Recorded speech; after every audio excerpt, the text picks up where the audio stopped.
Hello welcome to screen time. Latest film updates తో పాటు social media trending topics తో మిమ్మల్ని ఎంటర్టైన్ చేయడానికి ఇవాల్టి స్క్రీన్ టైమ్ రెడీగా ఉంది. మరి ఇంకెందుకు ఆలస్యం, let's get into the show. ప్రస్తుతం సినీ ఇండస్ట్రీలో యంగ్ హీరోయిన్స్ హవా నడుస్తోంది. చాలా మంది కుర్రబాములు దూసుకుపోతున్నారు. ఇక వారిలో ఓ ముద్దుగుమ్మ ఉంది. 8 సినిమాలు చేసింది, కానీ వాటిలో రెండు సినిమాలు హిట్స్ అయ్యాయి. ఇక అయినా ఆ అమ్మడికి ఏ మాత్రం క్రేజ్ మాత్రం తగ్గడం లేదు. ఇంతకీ ఆ బ్యూటీ ఎవరా అని అనుకుంటున్నారా? అయితే వాచ్ ది స్టోరీ. ప్రస్తుతం సినిమా ఇండస్ట్రీలో యంగ్ హీరోయిన్స్ హవా నడుస్తుంది. చాలా మంది కుర్ర బాములు దూసుకుపోతున్నారు. సినిమాకు కొత్త అందాల బాములు ఎంట్రీ ఇస్తూ ప్రేక్షకులను ఆకట్టుకుంటూ ఉన్నారు. కొంతమంది బాములు ఓవర్ నైట్ లో స్టార్స్ గా మారిపోతున్నారు. అలాగే తెలుగులో సినిమాలు చేస్తున్నాయి. మరోవైపు బాలీవుడ్ లోను, తమిళంలోనూ అవకాశాలు అందుకుంటున్నారు. అన్ని భాషల్లో అదృష్టాన్ని పరీక్షించుకుంటున్నారు. వారిలో ఈ చిన్నది రూహాని శర్మ ఒకరు. తెలుగులో 8 సినిమాలు చేసింది ఈ అమ్మడు, కానీ 2 హిట్స్ మాత్రమే అందుకు. కెరీర్ బిగినింగ్ లో పద్ధతిగా నటనకు ప్రాధాన్యత ఉన్న పాత్రలు ఎంచుకుంటూ డి గ్లామర్ రోల్లో నటించింది రూహాని శర్మ. ఇప్పుడు హాట్ లుక్స్ తో ప్రేక్షకులను కవ్విస్తుంది. రూహాని తొలి సినిమాతోనే మంచి విజయాన్ని అందుకుంది. ఆ తర్వాత విభిన్న కథలను ఎంచుకుంటూ హీరోయిన్ గా చేస్తుంది. కానీ ఆశించిన స్థాయిలో సక్సెస్ మాత్రం సాధించలేకపోయింది. తెలుగులో యమ్మడు చిలాసౌ సినిమాతో టాలీవుడ్ ప్రేక్షకులను పలకరించింది. మొదటి సినిమాతోనే తెలుగు కుర్రాల హృదయాలను దోచేసింది. చిలాసౌ సినిమాతో మంచి గుర్తింపు తెచ్చుకున్న ఈ అమ్మడు ఆ తర్వాత సరైన క్రేజ్ మాత్రం సొంతం చేసుకోలేదు. ఇక టాలీవుడ్ ఇండస్ట్రీలో అడపాదడపా సినిమాలు చేస్తూ ప్రేక్షకులను అలరిస్తున్న ఈ బ్యూటీ రూహాని బాలీవుడ్ లోనూ ఈ చిన్నది తన అదృష్టం పరీక్షించుకుంది. చిలాసౌ సినిమా తర్వాత హిట్ డర్టీ హరి, 101 జిల్లాల అందగాడు, హర్, సైంధవ్, ఆపరేషన్ వాలంటైన్, శ్రీరంగనీతులు సినిమాలు చేసింది ఈ అమ్మడు. ఇక వీటిలో చిలాసౌ హిట్ సినిమాలు మాత్రమే హిట్ అయ్యాయి. మరి అమ్మడికి సరైన బ్రేక్ ఎప్పుడు వస్తుందో వేచి చూడాలి. కేవలం ఒకే ఒక్క సెకండ్ వీడియో క్లిప్ దేశవ్యాప్తంగా విపరీతమైన పాపులారిటీ తెచ్చిపెట్టింది. ఓ కేరళ కుట్టి ఆ క్రేజ్ ను, పాపులారిటీని సక్సెస్ఫుల్ కెరీర్ గా మార్చుకోవడానికి పోరాడుతుంది. ఇప్పటి వరకు ఆమె నటించిన చిత్రాలన్నీ అట్టర్ ఫ్లాప్ అయ్యాయి. దీంతో సరైన బ్రేక్ కోసం వెయిట్ చేస్తుంది. ఇక ఆ అమ్మడు నెట్టింట గ్లామరస్ ఫోటోలతో రచ్చ మామూలుగా ఉండదు. ఇంతకీ ఆ హీరోయిన్ ఎవరో చూసేద్దాం పదండి. సినిమా ఇండస్ట్రీలో ఒక నటి గుర్తింపు తెచ్చుకోవడానికి ఏళ్ల తరబడి కష్టపడాలి. కానీ మలయాళ బ్యూటీ ప్రియా ప్రకాష్ వారియర్ పరిస్థితి మాత్రం భిన్నంగా ఉంది. కేవలం ఒక చిన్న కన్నుకీడుతో దేశవ్యాప్తంగా యువత గుండెల్లో అలజడి క్రియేట్ చేసి రాత్రికి రాత్రే నేషనల్ క్రష్ గా పేరుగాంచింది. ఓరో ఆథర్ లవ్ చిత్రంలోని మాణిక్య మలరాయ పూవి పాటలో ఆమె పలికించిన హావభావాలు సోషల్ మీడియాలో సృష్టించిన సునామీ అంతా ఇంత కాదు. ఒక్క వీడియో క్లిప్ తో వచ్చిన క్రేజ్ ఊహించని స్థాయిలో పెరిగిన సినిమాల విషయంలో మాత్రం ఆమెకు సవాళ్లు ఎదురయ్యాయి. ఆమె నటించిన సినిమాలు బాక్స్ ఆఫీస్ వద్ద ఆశించిన స్థాయిలో మాత్రం రాణించలేదు. తెలుగులో నితిన్ సరసన చెక్ సినిమాతో ఎంట్రీ ఇచ్చి టాలీవుడ్ లో తనకంటూ ఒక స్థానం కోసం ప్రయత్నించింది. అయితే ఈ చిత్రం బాక్స్ ఆఫీస్ వద్ద నిరాశపరచడంతో ఆమెకు ఆశించిన బ్రేక్ దక్కలేదు. అలాగే ప్రియా వారియర్, పవన్ కళ్యాణ్, సాయి ధరమ్ తేజ్ నటించిన బ్రో చిత్రంలో కీలక పాత్రలో కనిపించిన కథానాయికగా తనదైన ముద్ర వేయడానికి ఇంకా సరైన అవకాశం కోసం ఎదురు చూస్తూనే ఉంది. సినిమాలో విజయాల శాతం తక్కువగా ఉన్నప్పటికీ గ్లామర్, ఫ్యాషన్ ప్రపంచంలో ప్రియాకు తిరుగులేదు.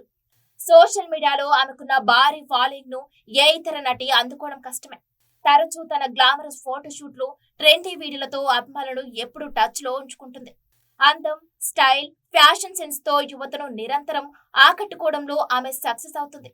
ప్రస్తుతం ఈ బ్యూటీ షేర్ చేసిన ఫోటోస్ వైరల్ అవుతున్నాయి. ఇక ప్రెసెంట్ ప్రియా ప్రకాష్ వారియర్ దక్షిణాది సినీ పరిశ్రమలో తన ఉనికిని చాటుకునేందుకు గట్టిగానే ప్రయత్నిస్తుంది.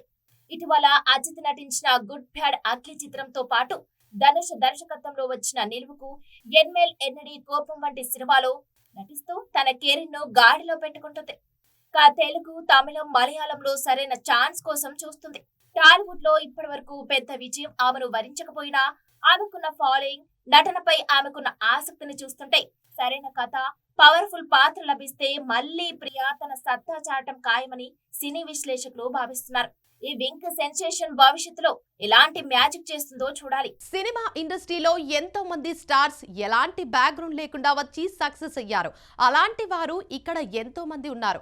వారిలో ఇప్పుడు మనం మాట్లాడుకుంటున్న ఓ హీరో ఒకరు. ఇక చిన్న చిన్న పాత్రలతో మొదలుపెట్టి ఇప్పుడు స్టార్ హీరోగా మారిపోయాడు.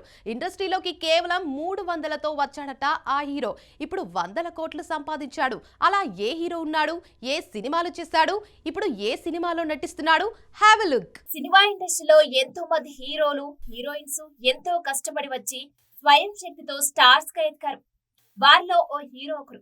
ఇప్పుడు మనం మాట్లాడుకుంటున్న హీరో ఎన్నో కష్టాలు పడి స్టార్డమ్ సొంతం చేసుకున్నారు. కెరీర్ బిగినింగ్ లో చిన్న చిన్న పాత్రలు చేసి అలాగే సీరియల్స్ లో నటించి ఆ తర్వాత హీరోగా మారాడు. కట్ చేస్తే ఒకే ఒక్క సినిమాతో పాన్ ఇండియా స్టార్ గా మారిపోయారు. అంతేకాదు ఎంతో మంది అభిమానులను సొంతం చేసుకున్నాడు. ఆయన తండ్రి బస్ డ్రైవర్. చేతిలో 300 రూపాయలతో ఇండస్ట్రీకి వచ్చి ఇప్పుడు 100 కోట్లకు అధిపతయ్యాడు. ఆయన భార్య కూడా ఇండస్ట్రీలో హీరోయిన్ గా రాణించారు. ఆ హీరో మరెవరో కాదు, కన్నడ ఇండస్ట్రీలో రాక్ స్టార్ గా క్రేజ్ తెచ్చుకున్న యష్. పాన్ ఇండియా సినీ ప్రియులకు రాక్ స్టార్ యష్ గురించి ప్రత్యేకంగా చెప్పాల్సిన పని లేదు. డైరెక్టర్ ప్రశాంత్ నీల్ దర్శకత్వంలో యష్ నటించిన KGF 1, KGF 2 చిత్రాలు సెన్సేషన్ క్రియేట్ చేశాయి.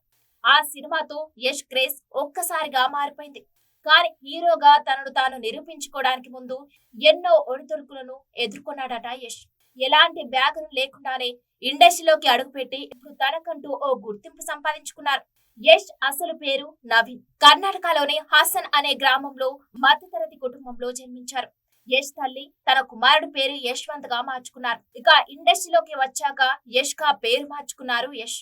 పాఠశాల రోజుల నుంచి నటనపై ఎంతో ఆసక్తి ఉన్న యష్ 16 ఏళ్ల వయసులో ఓ ప్రాజెక్ట్ లో అసిస్టెంట్ డైరెక్టర్ గా ఉండటానికి బెంగళూరు వెళ్లేందుకు నిర్ణయించుకున్నాడట. కేవలం 300 రూపాయలు తీసుకుని బెంగళూరు బయలుదేరి అసిస్టెంట్ డైరెక్టర్ అవకాశాలు దొరకకపోవడంతో థియేటర్ ట్రూప్ లో బ్యాక్ డాన్సర్ గా చేశారట. అలా తన కెరీర్ ను ఎన్నో సవాళ్లతో నెట్టుకొచ్చి ఇప్పుడు పాన్ ఇండియా హీరోగా ఎదిగాడు. యష్ భార్య కూడా కొన్ని సినిమాలు చేసి స్టార్టం తెచ్చుకుంది. ఇక ప్రెసెంట్ యష్ టాక్సిక్ లో అలాగే హిందీ, రామాయణంలో కూడా రావణాసుడిగా చేస్తున్నాడు. చూడాలిక ఈ మూవీస్ తో ఈ రాక్ స్టార్ ఎలాంటి సక్సెస్ ను సొంతం చేసుకుంటాడు. టాలీవుడ్ లో ఎలాంటి సినీ బ్యాక్గ్రౌండ్ లేకుండా కేవలం స్వయం కృషితో విలక్షణ నటుడిగా గుర్తింపు తెచ్చుకున్నాడు ఓ హీరో. ఎప్పుడూ వైవిధ్యమైన పాత్రలతో మెప్పించే ఆయన తాజాగా ఓ పాడ్కాస్ట్ లో తన కెరీర్ లోని ఒడిదుడుకులు, ఆయన అనుభవించిన కష్టాలు, నిరాశలను ఎలా ఎదుర్కొన్నారో చెప్తూ యువతకు ఎంతో స్ఫూర్తినిచ్చే విషయాలను పంచుకున్నారు. అలా ఏ హీరో చెప్పాడో ఇప్పుడు చూద్దాం. టాలీవుడ్ ఇండస్ట్రీలో హీరోగా తనకంటూ ప్రత్యేక గుర్తింపు తెచ్చుకున్నాడు సత్యదేవ్. జ్యోతిలక్ష్మి సినిమాతో నటుడిగా పాపులర్ అయిన ఆయన ఆ తర్వాత బ్లాక్ మాస్టర్, ఉమామహేశ్వర, ఉగ్రరూపస్య, కృష్ణమ్మ వంటి చిత్రాలతో నటుడిగా తనదైన ముద్ర వేశారు. కేవలం హీరోగానే కాకుండా వైవిధ్యమైన పాత్రలు పోషించి నెగటివ్ షేడ్స్ ఉన్న విలన్ రోల్స్ తోనూ మెప్పించారు. హిట్ ఫ్లాప్స్ తో సంబంధం లేకుండా వరుస సినిమాలతో ప్రేక్షకులను అలరిస్తూ ఉన్నారు. ఇటీవల ఓ ఫాస్ట్ క్యాస్ట్ లో పాల్గొన్న ఆయన తన సినీ ప్రయాణం, ఎదురైన సవాళ్లు, అవమానాల గురించి కూడా చెప్పుకొచ్చారు. జీవితంలో ఎన్ని పరాజయాలు ఎదురైనా కుంగిపోకూడదని సత్యదేవ్ తన సినిమాల ఫలితాల ద్వారా వివరించారు. బ్లాక్ మాస్టర్ సినిమా డిసెంబర్ 27 వరకు తనకు ఎంతో కాన్ఫిడెన్స్ ఇచ్చిందని, ఆ ఫ్రైడే తనదే అని ఫిక్స్ అయ్యారట. కానీ డిసెంబర్ 28 నాటికి ఆ సినిమా బాక్స్ ఆఫీస్ వద్ద డిజాస్టర్ అయిందని చెప్పుకొచ్చారు. ఆ తర్వాత ఉమామహేశ్వర, ఉగ్రరూపస్య, కృష్ణమ్మ చిత్రాల విషయంలో కూడా ఎన్నో హోప్స్ పెట్టుకున్నారట సత్యదేవ్. అనుకున్న ఫలితాలు రాలేదని, కొన్ని సినిమాలు థియేటర్లలో రిలీజ్ అయిన మరుసటి వారమే ఓటీటీలోకి వచ్చేసిన పరిస్థితులు చూసినట్లు కూడా ఆయన ఆవేదన చెందారని చెప్పుకొచ్చారు. సినిమాలోకి రావడానికి తను పడిన కడుపు కోత గురించి కూడా సత్యదేవ్ ఇంకా వివరంగా చెప్పుకొచ్చారు. సత్యదేవ్ చాలా డెస్పరేట్ అయిపోయారట. భయమేసి కడుపు కాలితే ఏదైనా చేస్తాం గురుగారు అన్నారట. తాను ఒక ప్లాన్ వేసుకున్నారట. తన కళని, ఉద్యోగాన్ని రెండింటినీ వదలలేదన్నారు. మార్నింగ్ 6 నుంచి ఈవినింగ్ 6 వరకు కూడా సినిమా షూటింగ్స్ లో, మళ్లీ ఈవినింగ్ 6 నుంచి మార్నింగ్ 3 వరకు కూడా సాఫ్ట్వేర్ ఉద్యోగం చేశానని తెలిపారు. అలా కేవలం 2 నెలల్లోనే 16 కేజీల బరువు తగ్గారట సత్యదేవ్. అలా తన కష్టాన్ని గుర్తు చేసుకున్నారు. తన కళను నిజం చేసుకోవడానికి కష్టపడలే తప్ప దేన్ని వదులుకోవాల్సిన అవసరం లేదని సత్యదేవ్ నిరూపించారు. జీవితంలో ఏమీ లేనప్పుడు మనల్ని నమ్మిన వారిని ఎప్పటికీ మర్చిపోకూడదని సత్యదేవ్ అన్నారు. గొప్ప గొప్ప విషయాలు జరిగిపోయాక ప్రతి ఒక్కడు గుర్తిస్తాడు, కానీ ఏమీ జరగకముందు మనల్ని గుర్తించేవాడే అసలైన వ్యక్తి. నన్ను నమ్మి వీడు ఏదో ఒకటి సాధిస్తాడు అని తన స్ట్రగ్లింగ్ డేస్ లో సపోర్ట్ చేసిన ప్రతి ఒక్కరిని ఆయన ఎప్పటికీ రుణపడి ఉంటానని చెప్పుకొచ్చారు. దేవుడు నిన్ను రాజు చేయాలనుకుంటే కిరీటం ఇవ్వడు, ముందు యుద్ధాన్ని ఇస్తాడు. కిరీటం యుద్ధం గెలిచాక వస్తుంది, ముందు యుద్ధం చేయాలి. లైఫ్ కూడా అంతే.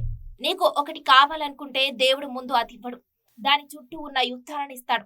ముందు వాటిని గెలిచి చూపించాలని అన్నారు. గెలుపోటములను సమానంగా స్వీకరిస్తూ కళల వైపు నిరంతరం పరిగెత్తాలనే సత్యదేవ్ స్పీచ్ యువతలో సరికొత్త జోష్ నింపుతుంది. ఇది వాటి స్క్రీన్ టైం. మరో స్క్రీన్ టైం తో మళ్ళీ కలుద్దాం. అంతవరకు చూస్తూనే ఉండండి మీ స్టూడియో 1.